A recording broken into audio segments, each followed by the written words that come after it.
ನಮ್ದು year start ಆಗೋದು ಬಾಬಾರ್ದು ಬ್ಲೆಸ್ಸಿಂಗ್ಲಿಂದ. ಹೇ Vivaan, this is me ಶ್ರದ್ಧಾ. ಇವತ್ತು ನಾನೇ ಕೆಳಗೆ ಹೋಗಿ ಎಲ್ಲ ಕ್ಲೀನ್ ಮಾಡಿ ರಂಗೋಲಿ ಹಾಕಿದ್ದೆ.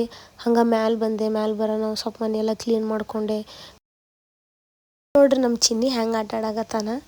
ಅವಂದು ಇದ್ದಿದ್ದೈತೆ ಡೈಲಿ ಯಾವತ್ತು ನಾವು ಕಸನೆಲ್ಲ ಮಾಡೋ ಟೈಮಿಗೆ ಆ ಥರ ಆಟ ಆಡ್ತಾನೆ ಇರ್ತಾನವ. 6 ಗಂಟೆಗೆ ಸ್ಟಾರ್ಟ್ ಮಾಡಿದ್ದೆ ನಾನೆಲ್ಲ ಮನೆ ಕ್ಲೀನ್ ಮಾಡೋಕೆ. 7 ಆಯಿತು, ಇನ್ನೂ ಕ್ಲೀನೇ ಮಾಡತ್ತೀನಿ.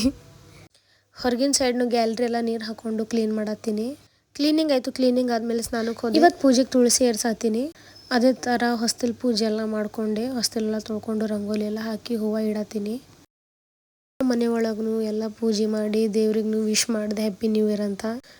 ನಡೆದು ನೋಡ್ರಿ ನಮ್ಮ ಬಾಬಾವ್ರ ಕಡೆ ನಾವು 1-2 ಮಂತ್ ಆಯಿತು ನಾನು ಹೋಗಿದ್ದಿಲ್ಲ ಸಾಯಿ ಮಂದಿರಕ್ಕೆ. ಯಾವಾಗ ಹೋಗ್ತೀನಂತ ಅನ್ಸಾಕತ್ತಿತ್ತು. ಸೊ ಫೈನಲಿ ಬಂತು ನೋಡ್ರಿ ನಮ್ಮ ಸಾಯಿ ಮಂದಿರ. ನೋಡ್ರಿ ನಮ್ಮ ಬಾಬಾ ಎಷ್ಟು ಚಂದ ಕಾಣಕತ್ತಾರ. ನಮ್ದು ಇಯರ್ ಸ್ಟಾರ್ಟ್ ಆಗೋದೇ ಇವ್ರಲಿಂದ. ಇಯರ್ದು ಫಸ್ಟ್ ಡೇ ಇವ್ರ ಕಡೆ ಹೋಗಿ ಇವ್ರಿಗೆ ವಿಶ್ ಮಾಡಿ ಅವ್ರದ್ದು ಬ್ಲೆಸ್ಸಿಂಗ್ಸ್ ತೊಗೊಂಡು ಪ್ರಸಾದ ತಿಂದು ರಿಟರ್ನ್ ನಾವು ಮನೆಗೆ ಆದ್ವಿ. Okay, thank you.